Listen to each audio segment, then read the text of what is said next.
welcome back to another GeekaWhat video, and today I'm going to be doing something you guys haven't shut up about. This is my UK PC builds. I'm going to be starting it off with this, my £300, and working all the way up to a killer £1,000 build. So make sure to drop a like rating and subscribe, but let's get into the build.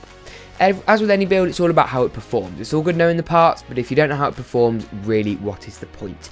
This build will smash 720p at higher resolutions, e.g. at 144 frames per second, and even go up to 1080p at 30 to 60 frames per second, very, very respectively. The graphics card in this build is ideal for the latest AAA titles at 1080p medium to high settings. You will have to turn anti-aliasing and textures down a little bit, but your general graphics settings, so the bulk of what you're actually seeing, can go nice and high. Not to mention the very, very good performance at very high frame rates in CSGO, World of Warcraft, League of Legends and Minecraft.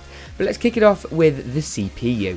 The CPU I've gone for is the AMD Athlon X4 880K. Now the reason I stuttered there was first because Athlon always makes me sound like I have a list, and second because I've been so used to saying 860K. AMD brought out the brand new 880K. It's got a 4 GHz clock speed, which is really good for such a budget end CPU. 4 GHz is insane, and it's not only that, it's a quad core CPU as well. I've got the X4 760K, which is 2 generations back, and that still performs very admirably. But quad core means you're compatible with all of the latest AAA titles. The motherboard I went for was a pick that I've chosen quite a few times for quite a while. This motherboard from Asus is a great choice. You've got USB 3, USB 2, you've got display outputs if you were to put something like an APU in this build, and that kind of thing. FM2 plus socket, everything you could need, bish, bash, bosh, as they say. The RAM I went for was the Kingston HyperX Fury Black. I went for 1/8GB DIMM of DDR3 1866. Now, James, why did you go with 1866? Well, 1866 was cheaper than the 1600, so you know, the faster the better, that's what they say. So yeah, a really nice solid kit from Kingston. Their HyperX Fury RAM is always my go-to choice on the budget end of the RAM spectrum, if you will. So going for a Kingston kit is super reliable. You got a CAS latency of 10 on there as well, so that's absolutely fine, and it does the job perfectly. For storage, I went for a Seagate Barracuda 750GB hard drive. It's in a 3.5-inch form factor. The Barracuda drives are great. I've got 2 of these in a server, 1 of them in a PC.